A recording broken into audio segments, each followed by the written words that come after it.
আসসালামু আলাইকুম everyone, welcome to my channel. আজ আমি আপনাদের দারুণ স্বাদের একটা বিখ্যাত ডেজার্ট রেসিপি শেয়ার করব, যার নাম বাসবুসা। বাড়িতে এইভাবে বানিয়ে দেখতে পারেন। বানানো যেমন সহজ, খেতেও ভীষণ মজার হয়, যা মুখে দিলেই মিলিয়ে যাবে।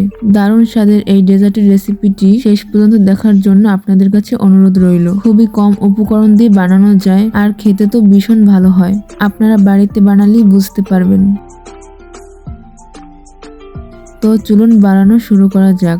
এখানে আমি প্রথমে 1 কাপ সুজি নিয়েছি, তার ভিতরে 2 চামচ চিনি দিয়ে দিয়েছি, আর হাফ চামচের মতো দিয়ে দিলাম বেকিং পাউডার, তার হাফ বেকিং সোডা, মানে 4 চামচের 4 ভাগের 1 ভাগ বেকিং সোডা। এবার আমি এর ভিতর দিয়ে দিয়েছি 3 চামচ সাদা তেল। আর এখানে আমি 1 কাপ সুজির জন্য 3 চামচ সাদা তেল নিয়েছি। তবে সুজির পরিমাণটা আপনারা কম বা বেশি করতে চাইলে তাহলে সমস্ত কিছুর পরিমাণটা কম বা বেশি করতে হবে। এখন সমস্ত উপকরণগুলো খুব ভালোভাবে মিশিয়ে নিতে হবে। প্রায় 2 থেকে 3 মিনিট সমস্ত উপকরণকে খুব ভালোভাবে মিশিয়ে নিয়েছি। এখন এই শুকনো মিশ্রণের ভিতর দিয়ে দিলাম হাফ চামচ এলাচ গুঁড়ো। এলাচ গুঁড়ো দিলে এই ডেজার্টটা খেতে অনেক মজার হয়। আর আমি যতটা সুজি নিয়েছিলাম ঠিক ততটাই দুধ দিয়ে দিয়েছি। এখানে আমি 1 কাপ দুধ দিয়ে দিলাম। তারপর সমস্ত কিছু খুব ভালোভাবে মিশিয়ে নিতে হবে, যাতে সুজিগুলো দলা না পাকিয়ে যায়। আর এখানে আমি রুম টেম্পারেচারে দুধ নিয়েছি। কোনো রকমের ঠান্ডা বা গরম দুধ নেওয়া যাবে না, যেহেতু বেকিং পাউডার ও বেকিং সোডা দেওয়া আছে। সমস্ত কিছু খুব ভালোভাবে মিশিয়ে নিতে হবে। সমস্ত কিছু খুব ভালোভাবে মিশিয়ে নেওয়া হয়ে গেলে এভাবে 15 মিনিট ঢেকে রেখে দিব। এখন 15 মিনিট পর চলে আসলাম। আপনারা দেখতেই পাচ্ছেন মিশ্রণটা কিন্তু বেশ ঘন হয়ে গেছে। এখন মিশ্রণটাকে আরেকবার খুব ভালোভাবে মিশিয়ে নিতে হবে। খুব ভালোভাবে মিশ্রণটাকে মিশিয়ে নিয়েছি। অন্যদিকে একটা স্টিলের প্লেটে আগে থেকে তেল ব্রাশ করে রেখেছিলাম, সেই প্লেটের ভিতরে পুরো মিশ্রণটা দিয়ে দিয়েছি। পুরো মিশ্রণটা দেওয়ার পর ভালো করে এইভাবে একটু ট্যাপ করে নিতে হবে। এবার এদিকে একটা কড়াইয়ের মাঝখানে একটা স্ট্যান্ড দিয়ে দিয়েছি, আর স্ট্যান্ডের উপরে স্টিলের প্লেটটা রেখে দিতে হবে।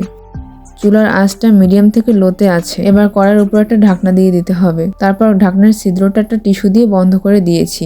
আর মিডিয়াম লো হিটে এভাবে 30 থেকে 35 মিনিট রান্না করে নিতে হবে। তাহলে কিন্তু উপরটা বেশ লাল লাল হয়ে যাবে আর শুকনো ভাবটা চলে আসবে। আর এদিকে একটা চিনি শিরা বানিয়ে নিচ্ছি। তার জন্য প্রথমে আমি 1 কাপ পানি দিয়ে পরিমাণ মতো চিনি দিয়ে দিয়েছি। তারপর এখানে 3টার মতো এলাচ দিয়ে দিয়েছি। খুব ভালোভাবে মিশিয়ে নিতে হবে। প্রায় 3 মিনিটের মতো চিনিগুলোকে খুব ভালোভাবে পানির সাথে ফুটিয়ে নিয়েছি। এতে করে চিনিটা মেল্ট হয়ে গিয়েছিল এবং চিনি শিরাটা তৈরি হয়ে গেছে।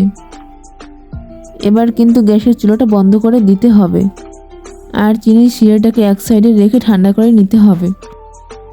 প্রায় 35 মিনিট পর আমি ঢাকনাটা উঠিয়ে নিচ্ছি। আপনারা দেখতেই পাচ্ছেন উপরটা কিন্তু অনেক লাল লাল হয়ে গেছে। এবার আমি প্লেটটাকে ঠান্ডা করে নিব।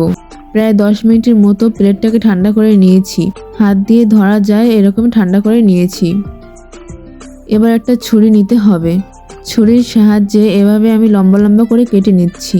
তারপর লম্বা অংশগুলোকে চৌকো করে কেটে নেব।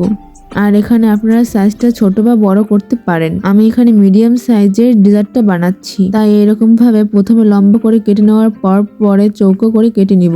ডেজার্টটা বানানো যত সহজ, খেতেও ভীষণ ভালো হয়। আর যে সুজি দিয়ে বানানো হয়েছে খেলে বোঝাও যাবে না। যখন এটা কেটে নেওয়া হয়ে যাবে, যে আগে যে চিনির শিরাটা তৈরি করে রেখেছিলাম সেই চিনির শিরাটা দিয়ে দিব।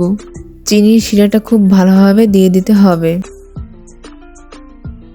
এরপর একটু সুন্দর দেখানোর জন্য আমি এখানে ড্রাই কোকোনাট দিয়ে দিচ্ছি। এতে করে ডেজার্টটা দেখতে আরও অনেক বেশি ভালো লাগবে। দারুণ স্বাদের ডেজার্টটা কিন্তু একদমই রেডি। এবার আমি আপনাদের ডেজার্টটা একটু তুলে দেখাচ্ছি। আর এই দারুণ স্বাদের বাসবুবার রেসিপিটা শেষ পর্যন্ত দেখার জন্য অসংখ্য ধন্যবাদ। ভালো লেগে থাকলে অবশ্যই এটা লাইক, কমেন্ট, শেয়ার করে দেবেন।